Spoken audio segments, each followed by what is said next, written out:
Divorced Dad Diaries, day 102. It's Sunday and I feel like a pie. So after popping over to McDonald's for my usual morning coffee, I popped over to Christchurch, to Wigram, to Le Bocamon, also known as the Baker Man in English, to grab a pie. However, while I went there specifically to get a pie, I immediately noticed they had all these other amazing baked cookies, like these pistachio Dubai chocolate scrolls and stuff like that. So while I grabbed a pie, a good hearty steak and cheese, which cost about $9.50, I believe, I also grabbed a cronut, which I'll be eating later.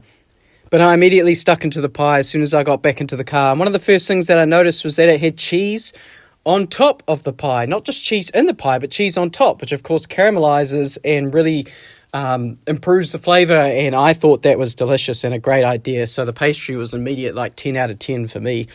In terms of the filling, I had these massive pieces of steak, some of the biggest I've had so far in this experience. The gravy itself was good, it was solid. I think I've probably had better, but in saying that, that doesn't mean it wasn't great. The whole pie was just fantastic, and it's an easy recommend. So I polished off the last of the pie outside the car and then shook all the crumbs off. And then while I was in Christchurch, nice and early morning, I decided to pop over to Pack and Save to get my groceries done early today. And of course, I was immediately greeted by the squawks of seagulls. But at Pack and Save, they had like birthday special on this week, which I didn't know about. And there was a ton of stuff on special for crazy prices. So I ended up grabbing a whole bunch of stuff that I honestly didn't even need. In fact, I very quickly regretted my decision to get a small trolley because it very quickly overloaded. But most of the stuff that I grabbed were like non-perishables and stuff that would last a while. So it's all good. And the price wasn't that bad anyway because I didn't end up having to grab any meat this week. And then we got home, unloaded everything, and then it was finally time to try, not the cronut, it's a crookie. Crookie is an atrocious name anyway, like it doesn't sound appealing, but it's a croissant cookie. This is like proper decadent, hey? I'm not going to be able to eat this, I don't think. My eyes were bigger than my stomach. This will help. So it looks like it's a croissant. It's got some like cookie dough in the middle. There's cookie on top. Then there's brownie here. There's a bit of caramel.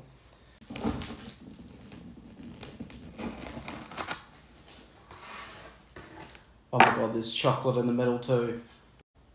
Look at that. Is that chocolate? No, I think that's more brownie. Oh my god. Oh, I have to eat this over the whole space of today because it's going to be way too sweet.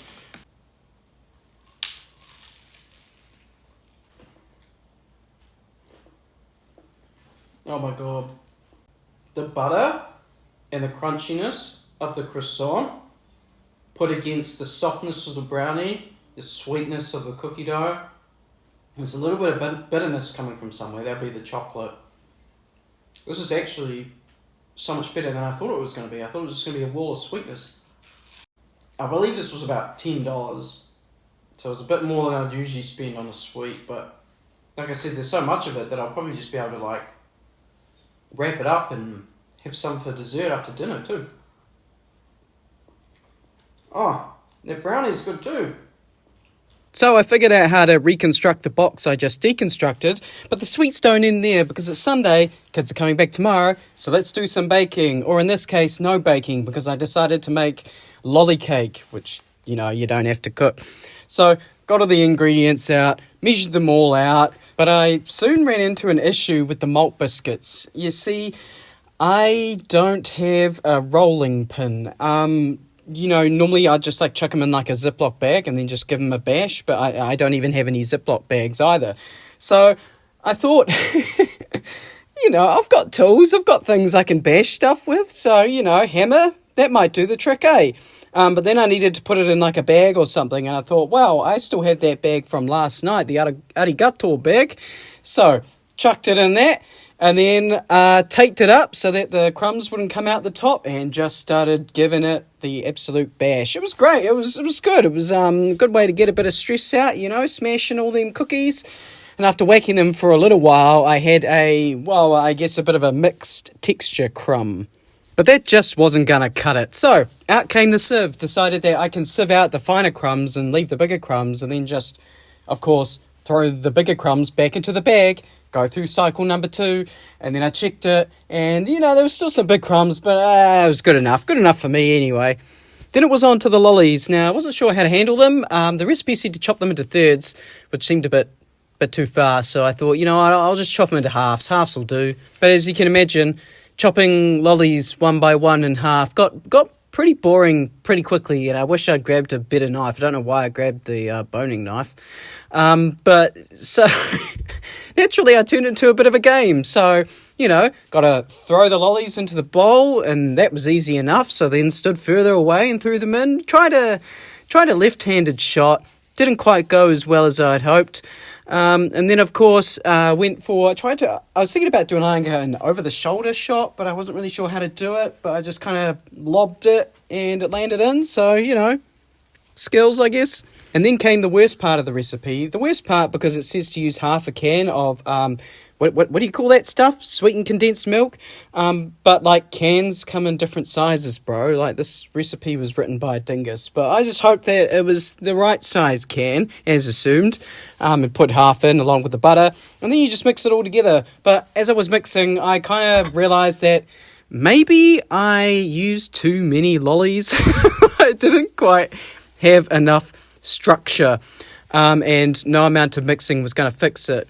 So I came to a bit of an impasse, and I had a thought, and I was like, lolly slice? Lolly slice is like lolly log, right? That's what people call it, and a log is like a sausage shape, and I can make sausages. So got the Glad wrap out, put the coconut down on the Glad wrap, and then laid the mixture into the Glad wrap, tied it off at both ends, rolled it, and just keep rolling until eventually I got a log. Or I guess like a lolly turd, because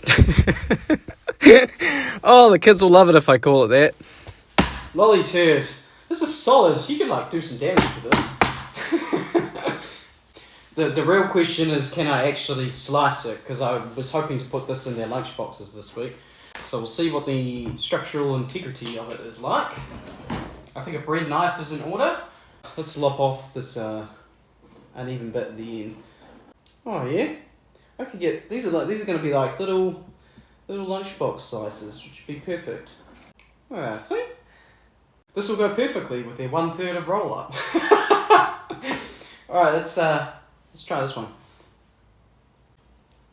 Yep, that's lolly cake. I've had so much sugar today between this and the Crookie. Oh, I'm not going to want to eat treats for days. No, that's a lie. I'll eat lollies tomorrow. Anyway, enjoy the rest of your Sunday. I'll see you all back here on Tuesday. Catch you on the flip side.